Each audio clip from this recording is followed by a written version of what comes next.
quiero hablaros de un tema que tal vez, pueda sacudir la conciencia de algunos, o pueda, no sé qué es lo que vais a pensar, porque hoy vamos a hablar del perdón, ¿vale? El perdón, una palabra que es fácil de pronunciar, pero que es tan difícil de poner en práctica, nos cuesta. ¿Sabéis? El perdón no es una opción. El perdón es una necesidad. ¿Estáis de acuerdo? Hay quien ve y que vive la experiencia del perdón como una opción. Yo te perdono, pero sí. Y entonces añade ahí, cada uno puede añadir lo que considere. Yo te perdono, pero no olvido. Te perdono, pero no me la vuelvas a hacer más. Te perdono y condicionamos el perdón a una serie de cuestiones, de cosas que no vemos muchas veces en la Escritura. El que no perdona, pierde. Pierde. Voy a volver a repetir esta frase. El que no perdona, pierde. Luego, por lo tanto, el que perdona, gana. Y es muy interesante, ¿sabéis? La expresión que aparece en la Biblia, la palabra perdón, es aphiemi. Es una expresión griega que no tiene, una significación clara, perdón. No, sino que simboliza, es como una especie de metáfora que significa soltar, dejar ir. Qué interesante, ¿eh? O lo que es lo mismo es liberarte de una carga. Esto es lo que significa aphiemi, que nosotros hemos traducido como perdón. Luego, hay un elemento importantísimo en esta expresión que me gustaría que nosotros pudiéramos tener en cuenta. El perdón nos permite vivir en paz con nosotros mismos y vivir en paz también con la otra persona que nos ha ofendido. Enrique Rojas, el especialista en psiquiatría español, él escribió lo siguiente, fijaros: el perdón y el olvido van de la mano y son un antídoto infalible para descargarnos de sufrimientos inútiles para la existencia. La felicidad consiste en tener buena salud y mala memoria. Olvidar con facilidad las cosas malas que nos hacen. La capacidad de olvidar es un seguro de salud mental. Me parece genial, me parece extraordinario. Y es que, ¿sabéis? Las relaciones interpersonales son siempre el mayor problema que hay entre los seres humanos. Siempre. Las relaciones interpersonales. Donde hay problemas en las iglesias, relaciones interpersonales. Cuando surgen problemas en la familia, relaciones interpersonales. Cuando hay problemas con compañeros, relaciones interpersonales. Todo esto es el quid de la cuestión, el gran problema que nosotros todos enfrentamos.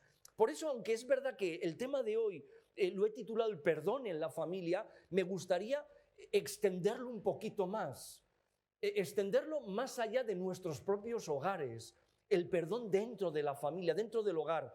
Quisiera extenderlo a la familia de la iglesia, a nuestras familias respectivas, a las familias que formamos cada uno con nuestros entornos, con aquellos con los que nos relacionamos. Y tengo que reconocer que en las relaciones, repito, interpersonales, a veces hay mucho gozo, pero a veces hay muchos problemas. Pero muchos problemas, mucho sufrimiento. Esta es la razón por la cual yo creo que la Biblia se ha empeñado, el apóstol Pablo en Efesios 4:26, en insistir para decirnos que no se ponga el sol sobre vuestro enojo. Y esto no es fácil. No es fácil ponerlo en práctica. Que no se ponga el sol sobre vuestro enojo. A veces el enojo dura demasiado tiempo. A veces puede durar años. He conocido problemas, he conocido enfrentamientos de hermanos de iglesia que ha durado años. Pero años, que no se toleran por años. Tuvieron un día un problema y no ha terminado. y sigue durando a lo largo de los años con un resquemor, con un problema, con una tensión, con una innecesario. Cuando la palabra de Dios me enseña que hay otro camino mucho mejor que este. Parece extraño que esto se pueda decir en la Biblia, ¿no? Porque parecería obvio para la gente de la calle, ¿no? Para la gente con la gente del mundo, pero entre cristianos que nos tengan que decir que no se ponga el sol en de vuestro enojo, ¿no? Sobre vuestro enojo, y que necesitamos perdonarnos, todos ya lo sabemos, que necesitamos perdonarnos. El problema es que a veces decirlo es más fácil que vivirlo. Cuando lo decimos, lo entendemos todo el mundo, pero cuando te toca de lleno a ti, la cosa cambia, la cosa es bien diferente. Por eso digo que este tema creo que es muy útil no solamente para nuestros hogares, nuestras familias, sino también para nuestras iglesias. ¿Sabes? A veces hay quien piensa que todas las discrepancias y los problemas tendrían que desaparecer en la pareja o tendrían que desaparecer de la iglesia. No, aquí todo el mundo tiene que querer exactamente lo mismo, de la misma manera. Aquí todos uniformados igual. ¿Cómo va el pastor? Así a partir del sábado que viene todo el mundo. Pues no. No tiene por qué ser así. Y pobres de nosotros si entendiéramos que las cosas deben ser de esa manera. No.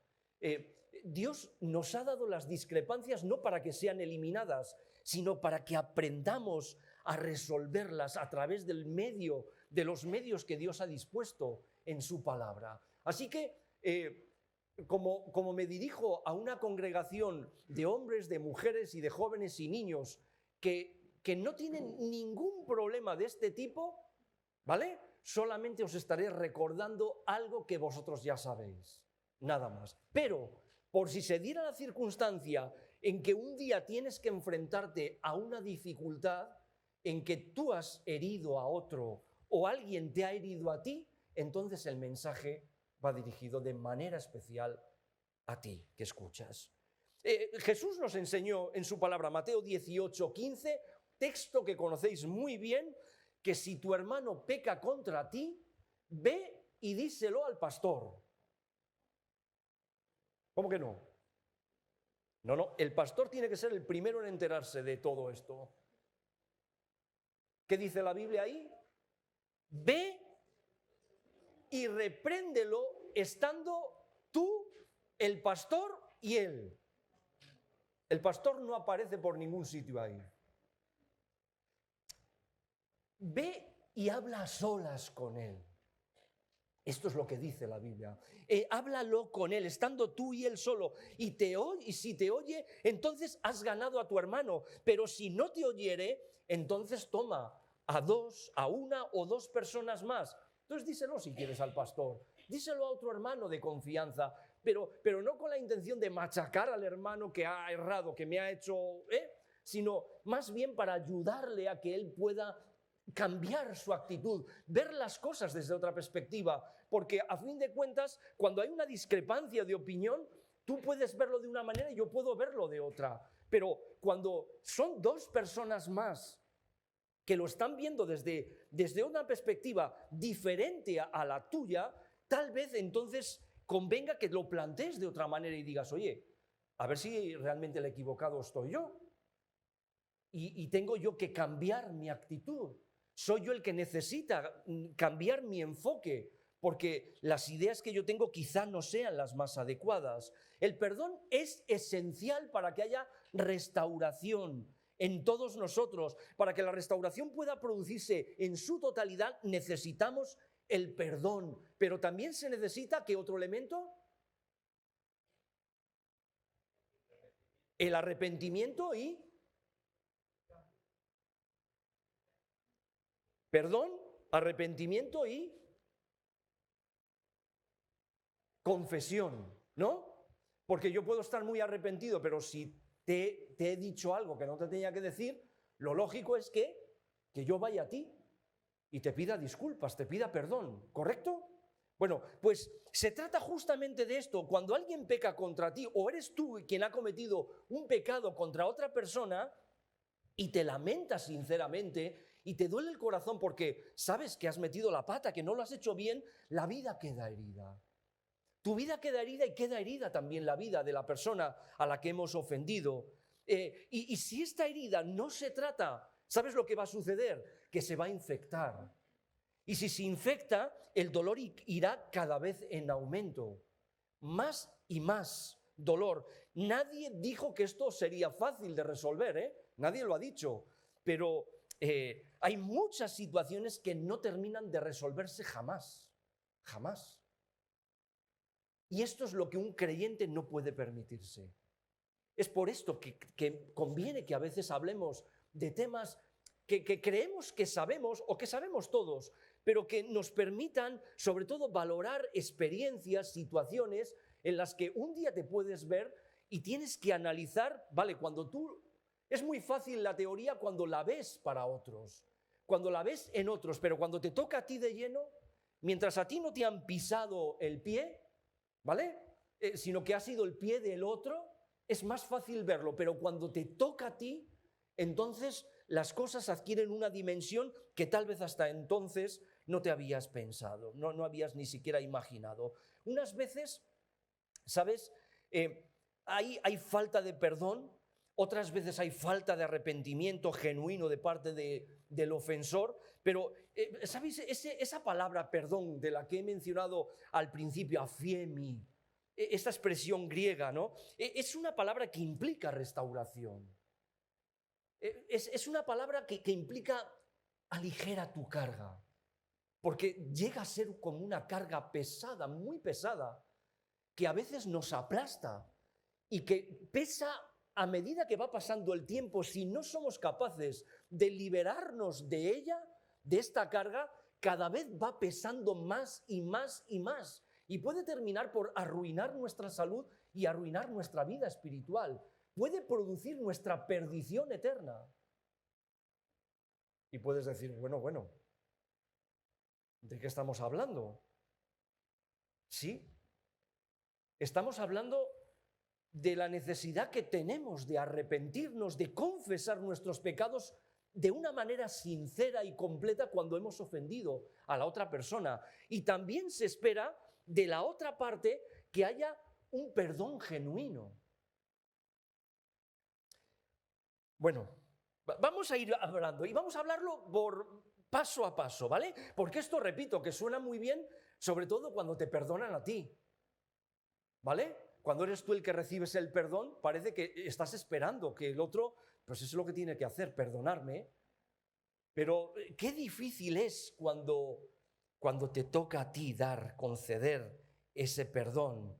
Difícil cuando eres tú, incluso el que tiene que conceder el perdón al otro, ¿no? Me ha hecho tanto daño, esto sí que no se lo puedo perdonar. Me ha hecho tanto daño. Cuando en nuestra posición particular nos levantamos, nos subimos en nuestra atalaya con nuestros muros de argumentos, queriendo demostrar que yo tengo razón, se ha equivocado. Puede que tengas razón y efectivamente puede ser que la otra persona se haya equivocado, pero para poder reencontrar una reconciliación, para llegar al perdón, no puedes armarte detrás y colocarte detrás de una muralla de argumentos. Ese no es el camino para poder llegar a la restauración completa. Para nada. Cuando la esposa se acerca y te dice, cariño, lo siento, perdóname. ¿Y cuántas veces los hombres que estamos aquí tercamente seguimos duros frente a ellas, olvidando que el Señor nos ha perdonado muchas más veces de las que en toda nuestra vida podremos perdonar a la otra persona? O viceversa, que también se puede dar el caso, claro que sí. Yo leí, sabéis, hace no mucho, que cuando alguien hiere a otra persona, es decir, cuando alguien te ofende, cuando alguien peca contra ti, y has escogido no perdonarlo, es como si encerraras a la persona en una celda dentro de tu corazón. ¿Me vais siguiendo todos? ¿Sí? O sea, cuando yo he decidido no perdonar a la otra persona, Es como si yo la estuviera encerrando en una prisión, en una cárcel, pero no ahí, al margen, sino que la encierro, pero dentro del corazón. ¿Sabes lo que significa esto? Que este problema va a ir donde quiera que tú vayas y va a alargarse tanto como tú lo consientas. Y vas a mantener la amargura del corazón los años que tú estés dispuesto a seguir o dispuesta a seguir manteniendo en la prisión de tu corazón a aquella persona a la que has negado perdonarle. Y esto es un verdadero problema, porque eso va a generarte una infelicidad completa, va a producir amargura, resentimiento siempre, siempre, donde quiera que vayas. No importa si huyes de la persona, ¿sabes? El problema no es que huyas, pretendas huir de la persona. El problema es que donde vayas, como va a estar ahí encarcelada en la prisión del corazón, donde vayas vas a seguir sintiendo la misma amargura el resto de tu vida. Mientras no seas capaz de liberar de la prisión de tu corazón a aquella persona, mientras no estés dispuesto o dispuesta a perdonar, pero perdonar con total sinceridad. Debemos liberar a la persona para que nosotros podamos quedar también completamente libres. ¿Estáis entendiendo? ¿Estamos entendiendo lo que quiero decir? Bueno, siendo así, nos vamos a quedar libres de resentimiento, libres de amarguras hacia la persona que nos hizo mucho daño en su día y que tal vez pasan los años y seguimos teniendo esa amargura y nos hemos hasta olvidado de cuál era la razón por la cual teníamos el problema con la persona. O sea, somos así los seres humanos. Pero, ¿qué te pasó con fulanito? Mira, ya ni me acuerdo, pero lo único que puedo decirte es que me hizo tanto daño que no merece mi perdón. Pero no te acuerdas. No me acuerdo ya. A veces nos puede llegar a pasar eso y esto no nos lo podemos permitir. Es un lujo que ningún creyente debe permitirse en absoluto. ¿Qué hacer cuando nos llega la ofensa? ¿Vale? ¿Qué pasa cuando los hijos o el cónyuge nos hace vivir situaciones duras que nos hagan incluso cuestionar nuestra continuidad al lado de la persona que un día amábamos? O hasta incluso nos cuestionamos, que esto es muy corriente cuando nuestros hijos toman decisiones, caminos equivocados, ¿vale? Te cuestionas hasta incluso en qué me he equivocado en la educación que yo he dado a mi hijo o a mi hija. ¿En qué nos hemos equivocado? Te cuestionas hasta la propia educación y puede que no haya nada, todos nos equivocamos, pero puede que no haya nada cuestionable en la educación que hemos podido dar a los hijos, más allá de que los hijos también llegan a una edad en la que toman también sus propias decisiones y en ellas no cuentan contigo. A veces no tienen por qué contar contigo, pero a veces es que no desean contar contigo y quieren vivir su propia vida. La experiencia del hijo pródigo, por ejemplo, ¿vale? Que decide marchar, ¿vale? Bueno, no vayamos por un camino de estar flagelando nuestra vida, porque este camino no nos va a llevar más que a frustración, ¿vale? Más que a frustración. El perdón es una decisión, no una emoción. Yo no perdono porque quiero a la persona. No es esa la motivación correcta. Yo perdono por decisión. Yo perdono porque debo perdonar. Yo perdono porque Cristo también me ha perdonado. Yo perdono aunque la persona no se lo merezca, porque yo tampoco me merezco el perdón que Dios me otorga y Él lo ha hecho por mí. El perdón, por lo tanto, es una decisión y no una emoción. Así que decide perdonar para evitar mantener la cuenta pendiente a lo largo de los años. Sí, si yo no perdono, voy a tenerte ahí, vas a saber, y vivo en la amargura constante, permanente de una vida infructuosa, de una vida precaria, de una vida espiritual que se va en declive, porque hay algo que no he sido capaz de resolver y que no lo hemos resuelto. Y que como yo siga manteniendo en el corazón esto, no voy a resolverlo. Tengo que liberarme y tengo que liberar de esa carga. Y solo pasa por el camino del perdón. Ahora bien, el perdón no ignora lo malo que ha ocurrido. ¿Estáis escuchando? el perdón no está ignorando, no es como que, vale, aquí como si no hubiera pasado nada. No, no, El perdón no ignora lo ocurrido, no finge que no ha pasado absolutamente nada, mintiéndose a sí mismo y mintiendo también a la otra persona. No, ese no es el perdón. El perdón no es un consentidor de una acción errónea y equivocada. No, el perdón va más allá. No sería amor auténtico si yo estuviera perdonando a alguien sin que la persona fuera consciente de lo mal que ha hecho las cosas. Esto no es amor auténtico. El amor que debe haber en nosotros es aquel que debe ser capaz de perdonar, pero sin guardar rencor hacia la persona que nos ha ofendido. ¡Fua! Y aquí decimos, ¿quién está a la altura de esto? ¿Cómo yo puedo amar a alguien que me ha hecho una faena? ¿Cómo Dios puede esperar de mí que yo ame a alguien que me ha traicionado? ¿Cómo Dios puede esperar de mí que yo ame a alguien que me está produciendo constantemente dolor y sufrimiento? No quiero que nadie me malinterprete. Yo no estoy queriendo decir, y lo dejo con mucha claridad aquí, no digo que, por ejemplo, ante una violencia de género, la persona tenga que estar permanentemente soportando a esa persona a su lado, De ninguna de las maneras. Pero sí que debo perdonar para liberarme yo de esa carga que me atormenta y que va hundiendo y minando mi confianza, mi seguridad y mi vida espiritual. ¿Queda claro? Es decir, el perdón no pasa página en el sentido de no tener en cuenta lo que ha pasado. Sí se tiene en cuenta, porque yo tengo que aprender lecciones para evitar tener que volver a pasar por la misma situación. El perdón me ayuda y ayuda a la otra persona cuando hay arrepentimiento genuino y confesión de su pecado a que la restauración sea completa. Este es el camino, pero el camino del amor, sin guardar rencor hacia quien nos dañó. Y este amor no nace del corazón humano.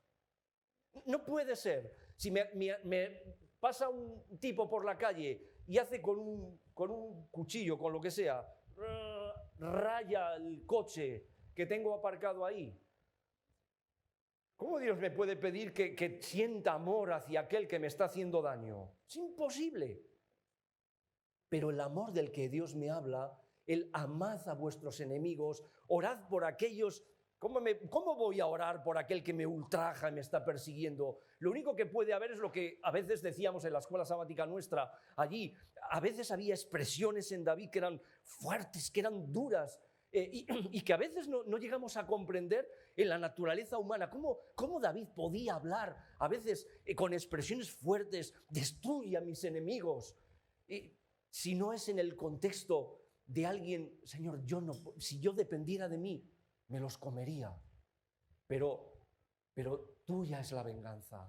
Quiero que seas tú el que actúes con justicia, pero clamo a ti porque yo no puedo, ni quiero hacer nada, no quiero dar un paso sin ti. Quiero mantenerme dentro del marco de tu obediencia, de la obediencia y de la fidelidad en tu palabra, a todo lo que tú me has enseñado, y no quiero dar un paso en falso en contra de ti, ni en contra de mi prójimo. Así que actúa tú. Este amor solo puede venir de lo alto. Solo viene de Dios, no viene de nadie más. Es el amor de Dios. ¿Y si tu cónyuge o tu hijo no te piden perdón? ¿Por qué yo voy a tener que perdonarle si él o ella no me lo ha pedido? Y si ni siquiera se lo merece, ¿por qué yo voy a tenerle que perdonar? No, de ninguna manera. No debo perdonarlo para liberarlo a él o a ella. Debo perdonarlo para liberarme a mí mismo de un problema que si no voy a cargar el resto de mi vida con él. ¿Entiendes? Que hay una dimensión que tal vez no estaba tan vista, que hablamos del perdón y hablamos del perdón, bueno, porque hay que restaurar las relaciones, pero hay mucho más allá. Hay cosas mucho más profundas que tal vez no imaginamos en la liberación que uno recibe cuando es capaz de perdonar con amor, con respeto, aunque sea para mantener una distancia, pero que no haya rencor, que no haya odio, que no haya rechazo hacia la persona que me ha producido el dolor y el sufrimiento. Es de esto de lo que os hablo. Debo perdonarlo porque el Señor quiere que yo siga adelante sin una carga de resentimiento. ¿Entiendes? Lo que implica todo esto. Implica que yo tengo que quedar libre de un problema que a veces es ajeno a nosotros. A veces es ajeno a nosotros. Debo perdonarlo porque si no soy capaz de perdonar a mi esposo o a mi esposa o a mi hijo, a mi compañero, a mi hermano en la fe o al compañero del trabajo, soy yo mismo quien quedo como prisionero y que me voy amargando el resto de mi vida con un problema y resulta que puede que hasta el ofensor esté ajeno completamente a ello. ¿Entiendes? Este es el mayor problema. Debo perdonarlo porque yo mismo también soy perdonado por Dios cada día. Y si Dios me perdona y yo no lo merezco, ¿cómo yo no he de perdonar?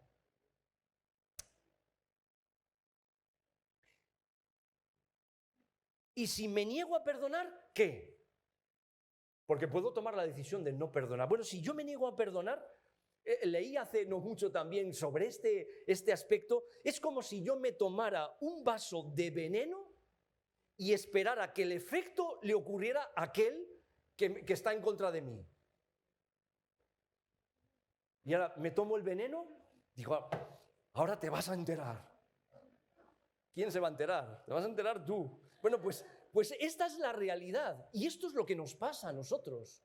Pues este efecto de amargura, puede que la otra persona no tenga ni idea de que estamos viviendo un verdadero drama sobre este respecto, ¿vale? Y está viviendo, bueno, y le ves y encima te quema más porque dices, pero bueno, aquí como si no le pasara nada. O sea, yo aquí estoy amargándome, sufriendo por la persona, porque la persona no es capaz de reaccionar de una manera correcta y soy yo el que me estoy quemando por dentro. Soy yo el que me estoy muriendo por dentro. No puede ser. Esto es lo que hay que evitar. Por eso el Señor nos enseñó algo extraordinario cuando dijo, cuando mira, tú vienes a la iglesia, cuando vas a echar tu ofrenda, si te acuerdas de qué. A ver, si te acuerdas ¿qué dice Jesús? Que tienes un problema con tu hermano. ¿Qué tienes que hacer? Ve a él. Pero Jesús no dice eso ahí. Jesús dice, si cuando vas a presentar tu ofrenda, ¿te acuerdas que tu hermano tiene algo contra ti? Vamos a ver. Si tiene él algo contra mí, que venga, ¿no? Que venga él y aclaremos lo que tengamos que aclarar. Pero Jesús dice, no presentes tu ofrenda. Déjala ahí. Y ve y reconcíliate con tu hermano. Y esto es lo que ya rompe los esquemas de cualquiera. ¿Pero por qué yo tengo que ir? Si es él el que me ha ofendido, si es él el que me ha hecho una faena, si es él el que me ha producido dolor y sufrimiento, ¿por qué yo tendría que ir a él o a ella? Sencillamente porque si no das el paso, escúchame bien, puede que jamás haya una reconciliación. Puede que jamás la haya. Y porque, además, por eso el texto bíblico dice muy claramente que es el que se acuerda el que debe dar el primer paso. Si te acuerdas que tu hermano tiene algo contra ti, deja tu ofrenda, no la presentes y ve, reconcíliate. El que tenga conocimiento primero, el que se acuerde de que hay un problema con otro hermano, es el que tiene el deber moral de buscar la reconciliación. Esto es lo que dice Jesús. Y esto es lo que nos duele. Nos duele sobre todo porque hay muchas maneras de buscar una reconciliación. Yo puedo ir a donde mi hermano y sé que no lo hacéis así, pero cuando tú sabes que tu hermano te ha ofendido o tu hermana te ha ofendido, entonces yo puedo acercarme a él o a ella y decirle, bueno, aquí estoy. ¿Sí? Dime, ¿qué quieres? No. Vengo porque creo que tendrás algo que decirme, ¿no? Supongo yo. Esa debe ser la actitud de aquel que busca la reconciliación. Pero a veces actuamos así, ¿no? Y a veces nos quedamos firmes, rígidos en nuestra posición. ¿Ven? Porque además tenemos razón, ¿eh? Y él tendría que haber sido el que viniera a pedirme perdón y no se ha dignado a hacerlo. Así que vamos con una carga equivocada para encontrar una reconciliación que de esta manera no vamos a ser capaces de lograr. Yo puedo acercarme. ¿Cómo hacerlo? Pues acercarme a mi hermana, a mi hermano y decirle, bueno, mira, yo sé que las cosas últimamente no han ido muy bien entre nosotros. No repitas lo que ha pasado. No es necesario repetir lo que ha pasado. Pero simplemente me gustaría que selláramos aquí, en estos momentos, nuestra amistad, que pasáramos página. Nos hemos equivocado quizá. Las cosas no han funcionado como debían funcionar, pero somos creyentes y estamos aquí para seguir trabajando y construyendo juntos. He aquí mi mano. ¿Qué pasa si te deja la mano extendida?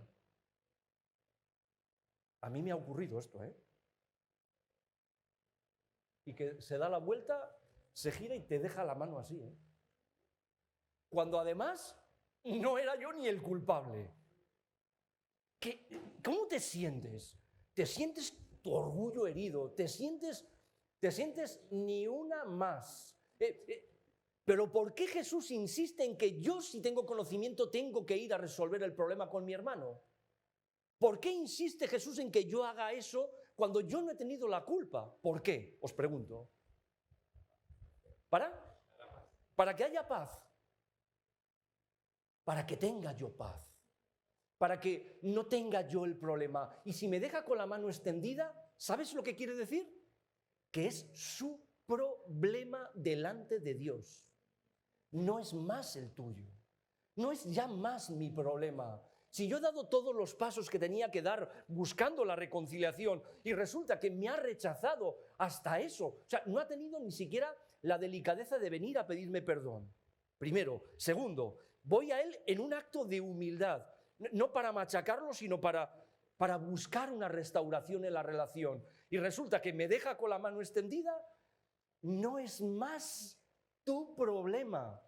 Y tú quedas liberada el resto de tu vida delante del Señor y delante de cualquiera, porque has dado los pasos necesarios para resolver un problema que además era ajeno a ti, completamente ajeno a ti. Bueno, ¿debo perdonar independientemente de la decisión del otro? Sí, rotundamente sí. Tengo que perdonar completamente al margen de lo que la otra persona sienta, diga o quiera. Pero, repito, yo tengo que buscar la forma posible para que la restauración sea con las máximas garantías, ¿vale? Como he dicho, ¿vale? Con frases que puedan ayudarnos a que la restauración se pueda producir. No que yo eche más leña al fuego y que, bueno, pues aquí estoy, ¿eh? Y que esperemos que haya reacción de su parte, que no va a haberla, por descontado, si no es para seguir atacando. Bueno, el perdón no debe, como he dicho, ignorar lo malo que ha sucedido. ¿Debo perdonar cuando ni siquiera se ha molestado acercarse a mí para ver cómo me encuentro?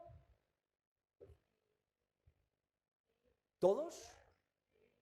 Sí, tengo que perdonar aun cuando ni siquiera se ha molestado acercarse o no me ha llamado por teléfono para decirme, oye, ¿cómo estás?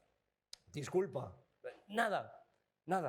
Debo perdonar. Jesús, ¿sabéis? Rompió todos los esquemas que los seres humanos tenemos cuando oró. Y hoy en la escuela sabática, Carlos lo había mencionado, en la escuela sabática nuestra allí, decía, cuando Jesús, y yo tenía mis notas, solo que me lo reservaba para el momento del culto, por eso no hice ninguna alusión más.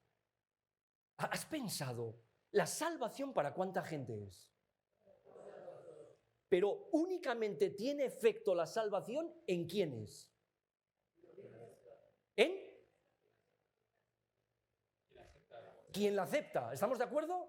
para que todo aquel que crea en Él no se pierda. Luego, la aceptación es condición sí o sí para que la persona pueda ser salva. Aceptarlo. Ahora, ¿y el perdón? ¿El perdón para cuántos es el perdón? Para todos, pero únicamente tiene efectos sobre quiénes. Para el que se arrepiente y confiesa, ¿no?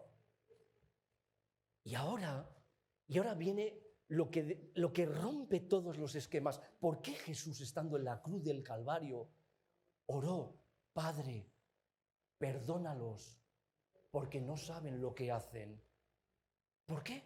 O sea, ¿cómo es posible que Jesús orara pidiendo perdón en favor de aquellos que se estaban mofando de él, que se estaban burlando? Bueno, pero si eres el Hijo de Dios, baja y creeremos en ti, ja, ja, ja, a reírse. Si estaban echando suertes, estaban jugándose la ropa de Jesús, que pendía de la cruz completamente desnudo, después de haberlo mortificado al límite de las fuerzas.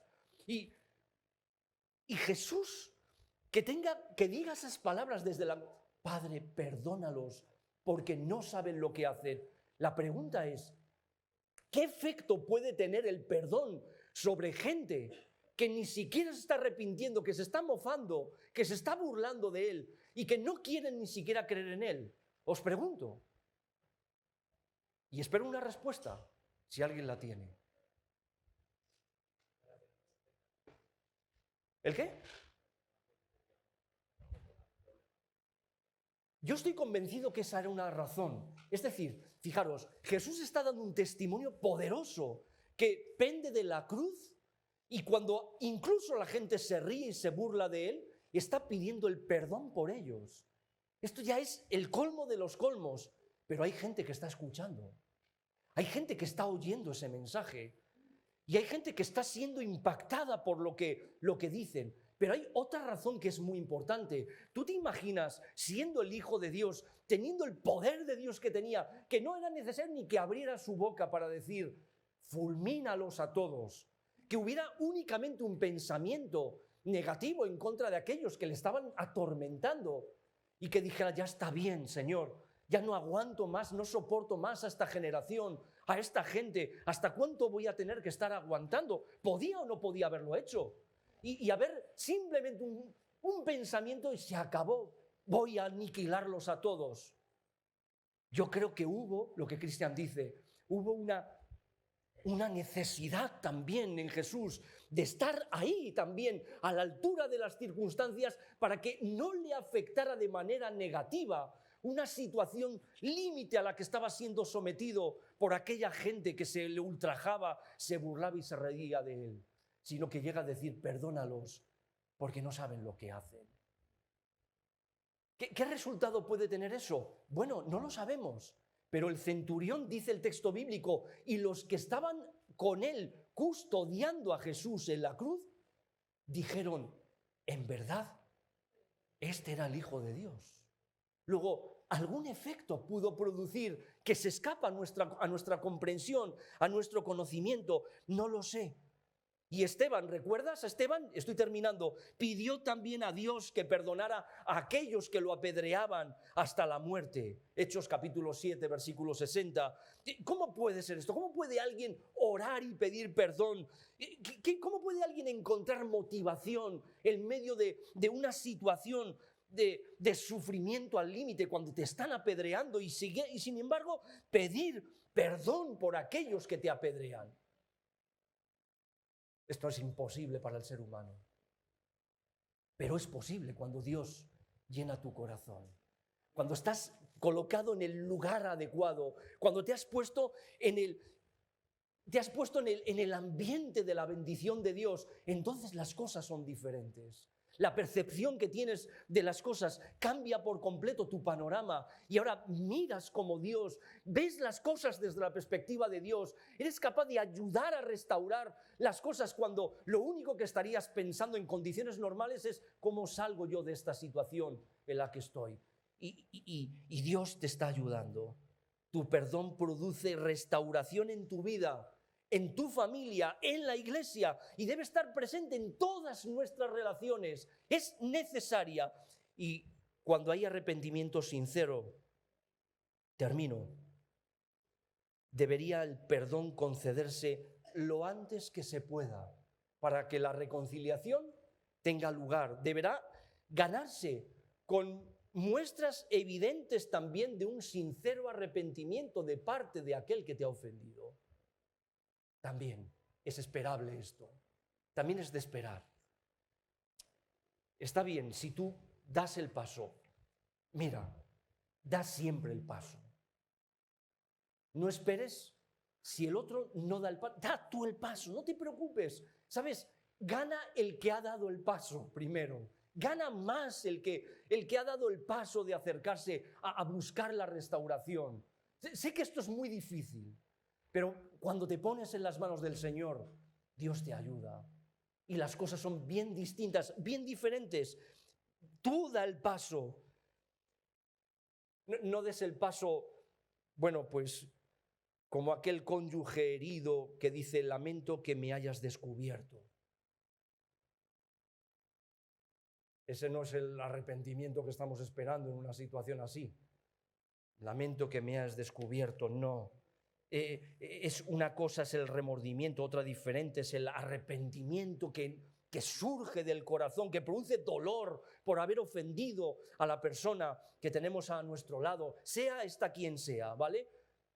Y que además hay una determinación para no volver a hacer las cosas. Cuando perdonas de verdad a tu hijo, por ejemplo, o a tu esposa, a tu esposo, debes ayudarle a que también se perdonen a sí mismos.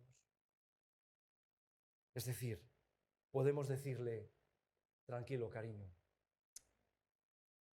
vale, ya pasó, ahora vamos a seguir caminando juntos. ¿Te parece? En un abrazo. Pero no decirle, es que es muy fuerte lo que has hecho, ¿eh? Es que esto es muy fuerte. ¿Sabes? Depende de cómo tú enfoques las cosas, el efecto que va a producir para que haya una restauración o no la haya, va a variar mucho y va a depender muchísimo de nuestras expresiones. Así que en esta mañana mi último llamado es que vivamos junto al Señor de tal manera una relación restauradora de perdón. Donde quiera vayamos, Él va a estar a nuestro lado, va a estar a tu lado para ayudarte a resolver el problema que tienes con alguien. Y hemos sido llamados todos nosotros a un ministerio de reconciliación, todos. Así que vívelo junto al Señor. Y si Dios nos ha perdonado, ¿cómo yo no voy a perdonar a aquel que me ofende, a aquel que me hace daño? Hagámoslo como parte de nuestra propia liberación. La liberación que Dios ha decidido darnos a nosotros y a la persona perdonada. Vive en Jesús la libertad que produce el perdón. Que el Señor te bendiga mucho y Él te ayude a ser un cristiano gozoso, dichoso, como resultado de vivir y de poner en práctica aquello que hemos aprendido del ejemplo supremo de nuestro Maestro. Que Dios esté contigo.